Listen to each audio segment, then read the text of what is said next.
ท่ามกลางแสงแดดยามเช้าและล่องรอยที่พายุทิ้งไว้ตื่อเทียนพัทเยนและแจ็คจะสามารถเปิดเผยความลับของพลังแห่งน้ำใจมนุษย์และศรัทธาครั้งใหม่ได้หรือไม่ในตอนที่ 19 7 วันหลังจากพายุยากีพัดผ่านในที่สุดท้องฟ้าเหนือภูเขาก็กลับมาสดใสอีกครั้งแสงแดดอ่อนส่องลงบนเนินเขาทะลุผ่านใบไม้ที่ยังเปียกชื้นเผยให้เห็นร่องรอยที่พายุทิ้งไว้ทุกหมู่บ้านเริ่มกลับมาสู่จังหวะชีวิตเดิมผู้คนเริ่มซ่อมแซมบ้านเรือนฟื้นฟูนิ่งซีก่อนไหลและก็ในความเงียบสงบเหล่านั้นฟาร์มเล็กๆที่ทูเทียนพักอาศัยก็เริ่มกลับมามีชีวิตอีกครั้งเมื่อเทียบกับพื้นที่ที่เสียหายหนักไร่ของเธอถือว่าโชคดีน้ำป่าแค่ไหลผ่านพัดพาทรายและเศษขยะมาเท่านั้นไม่ได้ทิ้งโคหนาเหมือนใจกลางหมู่บ้านทูเทียนยืนอยู่หน้าชานบ้านมองแปลงกล้วยที่ล้มระเนระนาดต้นกล้าหลายต้นหักครึ่งเธอถอนหายใจยาวแล้วเริ่มลงมือทำงานทันทีทุกวันเธอจัดการทีละมุมเก็บใบไม้ที่ขาดจุดต้นไม้ที่ยังฟื้นได้กวาดทรายออกจากทางเดินและลานบ้านแจ็คมาตั้งแต่เช้าพร้อมอุปกรณ์บางอย่างเห็นทูเทียนกำลังบิดผ้าห่มเปียกใต้ชายคาเขารีบเดินเข้าไปช่วยระวังหน่อยนะปีกแบบนี้มันหนักมากทูเทียนมองเขาพยักหน้าเบาๆแล้วเดินไปยังเตาไฟที่เธอกำลังต้มน้ำอยู่สักพักทั้งสองช่วยกันจัดระเบียบห้องเก็บของซ่อมรั้วไม้ไผ่ริมลำธารที่ถูกน้ำพัดเอียงแจ็คชี้ไปที่แนวหินริมลำธารเราน่าจะทำแนวกั้นน้ำให้สูงขึ้นเดี๋ยวผมจะให้ทีมเอาหินก้อนใหญ่กับเครื่องผสมปูนขึ้นมาถ้าไม่ทำปีหน้าเจอฝนอีกน้ำจะไหลทะลักเข้ามาอีกแน่ทูเทียนนั่งพักตรงบันไดเช็ดเหงื่อก่อนตอบพี่คิดไว้หมดแล้วหรอเขายิ้มบางถ้าไม่คิดใครจะคิดเธออยู่ที่นี่คนเดียวนะปล่อยไว้ไม่ปลอดภัยหรอกยามเย็นแดดเริ่มอ่อนทั้งสองนั่งอยู่บนก้อนหินริมลำธารมองน้ำใสที่ไหลเบาๆลมป่าพัดเย็นนำกลิ่นไอของธรรมชาติมาด้วยแม้ของบางอย่างจะสูญหายเครื่องมือบางชิ้นจะหาไม่เจอแต่ทูเทียนไม่เศร้าเธอพูดเบาๆเหมือนพูดกับตัวเองเสียไปนิดหน่อยยังดีกว่าบางบ้านไม่เหลืออะไรเลยแจ็คเงียบไปเปิดขวดน้ำแล้วยื่นให้เธอครึ่งหนึ่งเธอรับไว้แล้วยิ้มบางๆท่ามกลางฉากหลังเงียบสงบหลังพายุไม่มีคำพูดใดจำเป็นอีกต่อไปเพราะสิ่งที่มีค่าหลังพายุไม่ใช่สิ่งของที่ยังอยู่แต่คือหัวใจที่ลุกขึ้นใหม่ได้พร้อมจับมือกันซ่อมแซมทีละหลังคาทีละมุมครัวและในยามเย็นแสนสงบวันแรกหลังมรสุมท่ามกลางเสียงนกร้องและแสงแดดสุดท้ายของวันมีคนสองคนกำลังสร้างชีวิตใหม่ขึ้นมาอีกครั้งด้วยมือเปล่าด้วยความอดทนและด้วยความรู้สึกบางอย่างที่ยังไม่มีชื่อเรียกแสงแดดเริ่มแรงขึ้นสายลมช่วยให้ผ้าห่มเปียกที่ตากไว้บนราวไม้ไผ่ซึ่งแจ็คขึงด้วยมือตัวเองเมื่อเช้าแห้งเร็วขึ้นเขายืนอยู่ข้างราวผ้ามือหนึ่งจับเชือกไว้ไม่ให้หย่อนลงทูเทียนเดินออกมาจากครัวถือถ้วยโจ๊กร้อนในมือกลิ่นหอมของหอมเจียวลอยตามลมจนทำให้แจ็ครู้สึกหิวตั้งแต่เมื่อวานยังไม่ได้กินอะไรเลยใช่ไหมทูเทียนถามน้ำเสียงไม่ได้ตำหนิแต่เต็มไปด้วยความห่วงใยแจ็คเกาศีรษะแล้วยิ้มบางเช้ากะจะกินแล้วแต่รีบเกินไปเธอวางถ้วยโจ๊กลงบนโต๊ะไม้ไผ่กินเถอะจะไปไหนก็ไปทีหลังไม่กินนี่ฉันจะโกรธนะ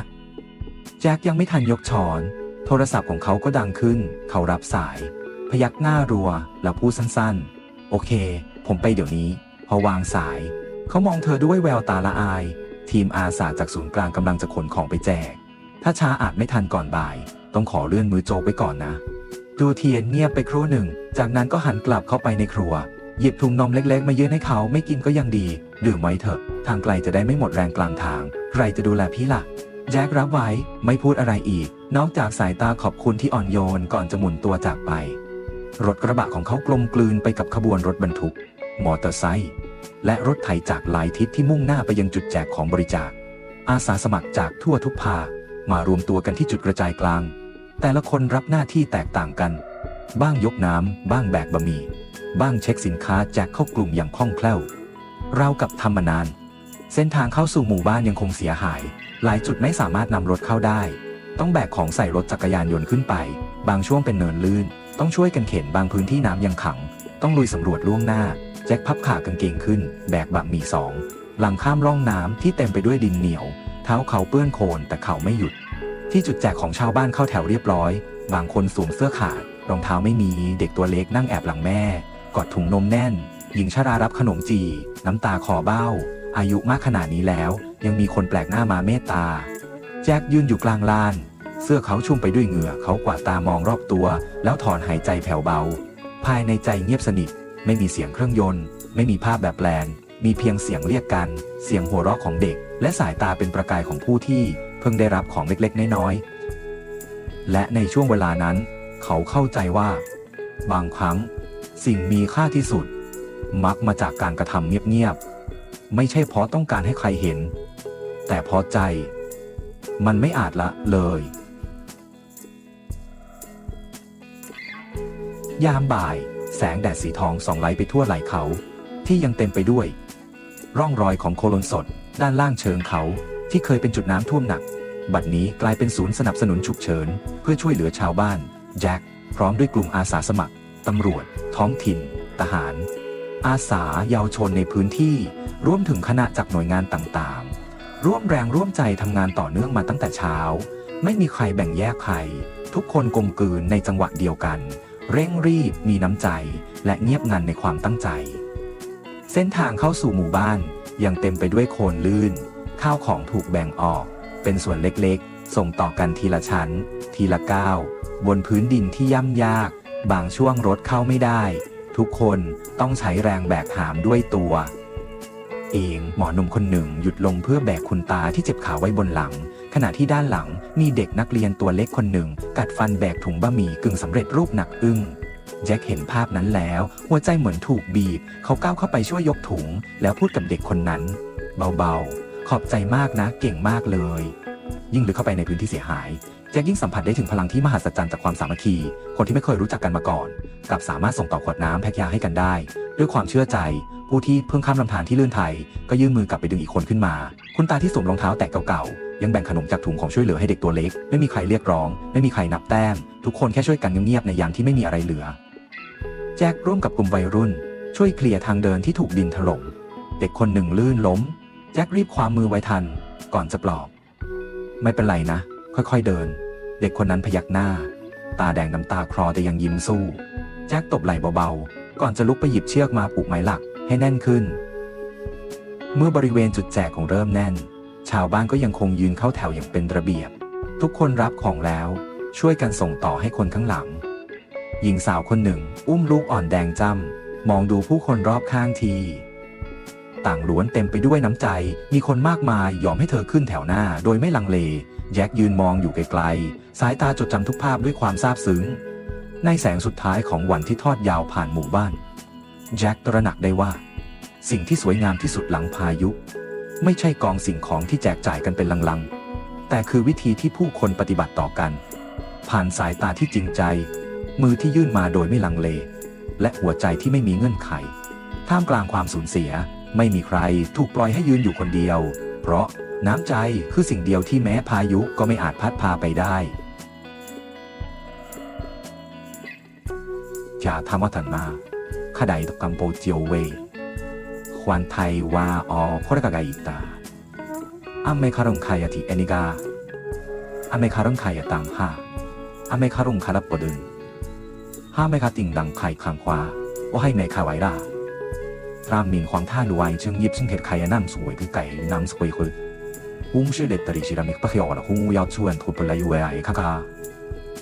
ฮุงชื่อเด็ดตริชิรามิกปะเขียวฮงชูเลตามียูเอคากาเอาละกูฮงจักเป็นตัวในเกคายเอคังไอเลยยูเอในแข่งซิมกับมากไอน์ทรุกจากใหญ่เรือไปยนใครเอลโคดักอุนเดเดอร์โคไวคังลางใครเอลอุงคาฮาถาเมฆขัมมาโคซูกุสตาเคสกาขัมมาโคริยุงสมจักไปได้มีขลุกกระดาษหูตรังเฮลเกริดาทริอุสโครูสักตาコロナなけだんความหมายฮอกเกルคาคริโอชีคัดเน่โคสทางไงครั้งไงโคตรเกี่ยงไงฮอกเกルคาคริโอชีคัดเน่โคโรเนเกี่ยงไงโคตรตาพวาจะแข่งเกี่ยบหูบูทาวางอัมมังเก็ตชัวใส่ไทยตะคุงไข่ข้ามวางวูเทดามังไข่คำไก่เน่ฮายโยจกุนายเทเดริงฮิริยักตะแคนขวาคนวูเทเรียงฟิวลิคาร์มโฮอีกขาขอบแกบแคนก็ฮากายแม่ฮาเดียบห้องที่ยาแย่นี่แม่มัดเทตไทยมาเลยจัวไฮสต์ควาฟิมิเนียคิริวไฮไนคิริไวชัยจากไอมทีตา ติขาลูกเขียงชาเปลือสรังไข่กู้เฮนายโนทาให้ขพาสังคาขี้ขาคิวลาคูเองกูเอนสลางกลันตั้งอดยับคาเพ่งโฉขบยากสอิตาไม่เอกใจมาสามีอารีมหออาสนะอีกแค่นี้ขี้คงมันทำไมหับเคยในกับใครดิ้งจากข้าไข่ปุยพาไปเชดซองให้เอ็งโคกคัดอิงคนเบาได้มาสตัวหายอิงหมดไหนยงคนไหนด่าขัดตูซ้อนให้ปูสับควันมาสโตกองก็ทำสังทายารีวางไฮศพห้อยไหวเขาเดินแคนนางจากไหลไพคิมนาเมมคู่เที่ยวฟ้าลู่ใจกระมาไล่หวันขันนักหายยำแคนน้ำระนังเข้มาตูเองทองปังเข้มขับแถมเนียเรียบโนเองขไกรูเองนำพัตุยังยาขี้เหมียงวูเสือกฟีครั้งยินียามักเลียมโคเองเพียกนาขันเจราอิรเวหุยเทฟิโอลพลัสพยาไอลามาอินานำลูกสาวไวจากแต่ขัดตักเดียสเตหูขึ้นเอฟราฮาลาหอยเคคามเพรหอยอิงคุตานำพัดยับขัดไทมาหอยคัมเพรใครเทมังครุยงขทามคนข้าใครไอนาวิงคนพรามใครเทมังคาเทคาใครในคุตามคามเพรข้าเจอีอิงคุตามคาเทครามอยากฟิยาคณาอีบารัวซาในครุส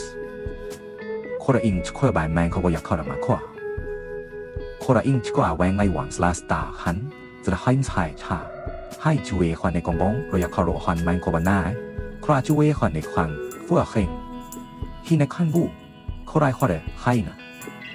โคไรข้อเด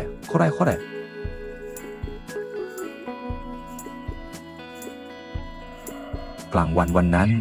แจ็คขับรถพาแม่ขึ้นไปเยี่ยมฟาร์มเล็กบนภูเขาสถานที่ที่เทียนอาศัยอยู่และกำลังฟื้นฟูหลังพายุถนนคดเคี้ยวลัดล้อไปตามไหล่เขาท้องฟ้าพึ่งโปร่งหลังหลายวันที่ฝนตกหนักสองข้างทางเขียวขจีสดชื่นแม่ของแจ็คนั่งอยู่เบาะข้างมองออกนอกหน้าต่างเป็นระยะแววตาเหมือนกำลังวนกลับไปหาความทรงจำบางอย่างในอดีตที่เงียบงันทูตเทียนกำลังนั่งเป่าไฟอยู่ที่เตาเมื่อได้ยินเสียงรถมาจอดหน้าบ้านเธอเดินออกมาดูมือยังเปื้อนขม่าทานผมเธอยุ่งนิดหน่อยเพราะยังไม่ทันเก็บให้เรียบร้อยก็เห็นแจ็คและแม่ของเขาเดินเข้ามาแม่ของแจ็คยิ้มอบอุ่นพูดเบาๆหนูเหนื่อยมามากนะช่วงนี้สบายดีไหมลูกทูตเทียนยกมือไหว้ทักทายอย่างนอบน้อมแล้วเชิญทั้งสองคนเข้าบ้านใต้ชายคาไม้ไผ่มีโต๊ะเล็กๆถูกตั้งไว้เรียบร้อยทั้ง3คนนั่งล้อมวงท่ามกลางลมเย็นและเสียงใบไม้เสียดสีแจ็คลุกไปช่วยทูเทียนเด็ดผักเตรียมปลาส่วนแม่ของเขาก็จัดเตรียมเครื่องปรุงในครัวทูเทียนประหลาดใจที่เห็นแม่ของเขาทำงานคล่องแคล่วราวกับคุ้นเคยกับชีวิตชนบทอยู่แล้วมื้อเที่ยงวันนั้นเรียบง่ายแต่เต็มไปด้วยกลิ่นหอมและความอบอุ่นมีปลาต้มเค็มหมูผัดน้ำปลามะละกอต้มและต้มผักป่าที่เก็บมาหลังบ้านควันจากเตาฟืนลอยคลุ้งออกมาหน้าบ้านพร้อมกลิ่นหอมชวนหิวแม่ของแจ็คพยักหน้าชมกินแบบนี้สิถึงจะอร่อยที่มึงไม่มีทางได้รสชาติบ้านๆแบบนี้เลยระหว่างทานอาหารแม่ของแจ็คเอ็นตัวไปกระซิบกับลูกชายแม้ว่าจะซื้อปลากับเตาแก๊สมาให้เธอใช้นะจะได้สะดวกขึ้นแต่ทุเทียนเพียงยิ้มบางๆและสายหน้าเบาๆหนูชินกับเตาฟื้นแล้วค่ะได้ยินเสียงน้ำเดือดในหม้อรู้สึกอบอุ่นอย่างประหลาดแม่ของเขามองเธอด้วยความเอ็นดูก่อนหยิบขนมในถุงออกมายื่นให้ฝากเอาไปให้คุณยายข้างบ้านด้วยนะลูกพอตกเย็นแจ็คเตรียมรถเพื่อพาแม่กลับทีเทียนยืนส่งที่หน้าบ้านมือถือถุงกล้วยสุกที่ห่อไว้อย่างเรียบร้อยแม่ของแจ็คหันมาย้ำอีกครั้งถ้ามีอะไรลำบากบอกแม่นะลูกค่ะอะไรจะให้คนเอามาส่งให้ทูเทนพยักหน้าเงียบๆน้ำเสียงสั่นเล็กน้อยแต่ไม่พูดอะไรระหว่างทางกลับแม่ของแจ็คนั่งเงียบอยู่ครู่หนึ่งก่อนจะเอ่ยขึ้นเบาๆเด็กคนนั้นใจดีขยันด้วยแม่รู้สึกสบายใจที่เห็นลูกอยู่ข้างเธอแจ็คหันไปมองแม่ริมฝีปากเขาเผยรอยยิ้มบางๆสำหรับเขาการมาเยี่ยมในวันนี้ไม่ใช่แค่การแนะนำใครสักคนให้แม่รู้จักแต่มันคือการยอมรับอย่างเงียบๆที่เปี่ยมด้วยศรัทธาจากผู้หญิงที่เขารักและเคารพมากที่สุดในชีวิตและในแสงสุดท้ายของวันท่ามกลางความสงบเรียบง่ายของฟาร์มเล็กๆแจ็ครับรู้ได้ชัดเจนยิ่งกว่าครั้งไหนนี่คือสถานที่ที่เขาอยากกลับมาเสมอและเธอคือคนที่เขาอยากจับมือเดินไปด้วยกันตลอดทาง Cung của một người phụ nữ bị phản bội vô chẳng mang gì ngoài bộ quần áo cũ kỹ, trái tim vỡ nát. Bóng lưng cô nhỏ bé đơn độc giữa con đường làng quen thuộc nhưng giờ đây lại xa lạ vô cùng. Cô không biết mình sẽ đi đâu, sẽ làm gì. Tất cả những gì cô từng có, từng gìn giữ suốt năm qua giờ đây chẳng còn thuộc về cô nữa. Có lẽ điều đau đớn nhất không phải là bị đuổi khỏi nhà mà nhận ra rằng mình chưa bao giờ thực sự được xem là một phần của nơi đó. Cô đã từng cố gắng, từng nhẫn nhịn, từng Nhưng rốt cuộc cô vẫn chỉ là người dân trong chính gia đình chồng mình. Và giờ cô rời đi với hai bàn tay trắng nhưng lòng đầy những vết thương không bao giờ lành. Tử Tiên rời khỏi ngôi nhà mà cô từng coi là tổ ấm trong nước mắt. Nỗi đau khôn nguôi bị người chồng mà cô từng yêu đẩy ra ngoài một cách tàn nhẫn.